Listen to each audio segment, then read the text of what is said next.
Lewis Hamilton fell out of Forbes' highest earning sports people list for 2022. So, how much does every F1 driver on the grid get paid? It is no surprise that Lewis Hamilton is F1's top earner. Having penned a 2-year deal with Mercedes in July of 2021, the deal will see him through until the end of 2023. Despite reports suggesting that Lewis Hamilton has taken a pay cut, the BBC reported that the 7-time world champion's salary is back to pre-COVID levels, earning him £40 million a year before his many endorsements are taken into account.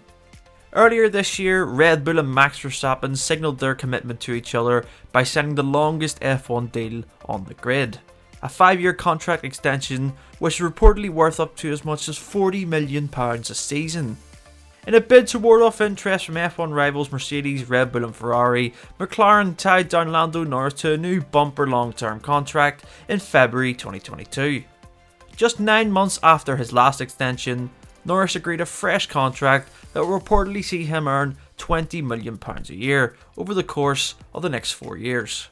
Fernando Alonso remains one of the highest paid drivers in F1, with Spanish newspaper Marca reporting that the 2-time world champion salary is approximately $14.9 million.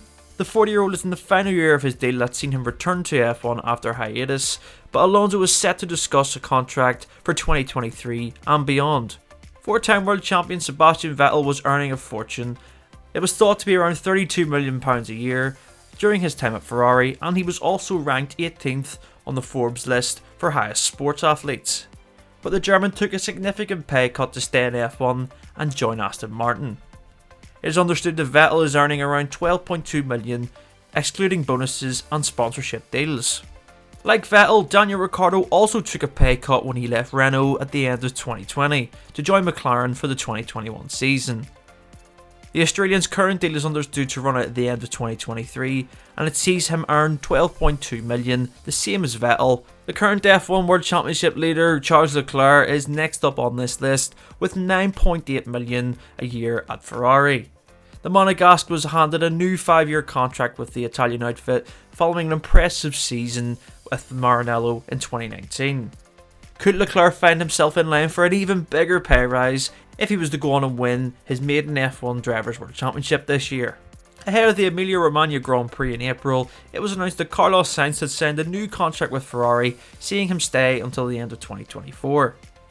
It's been reported in the Italian newspaper the Corriere dello Sport that Sainz's new deal puts him in the same pay bracket as Leclerc, earning him $9.8 million a year. Despite the switch from Mercedes to Alfa Romeo, Valtteri Bottas will still earn the same money as he did over the time in his last few years at Mercedes. The Finn sealed a multi-year deal with the Swiss team that reportedly includes a salary of $8.1 million or $10 million a year. The driver running at the top 10 is Lance Stroll. His contract is believed to run out at the end of 2022, but the Canadian's seat is pretty safe given that his father Lawrence is in charge of Aston Martin. Stroll's earnings put him inside the top 10, pocketing him around $8.1 million a season. And just for example, the lowest paid driver in F1 is AlphaTauri driver Yuki Tsunoda, earning $615,000 a year. Let us know in the comments below what you think of this top 10 list, and who do you think will be the highest paid driver in the near future. Make sure to subscribe to Crouch F1 for more content.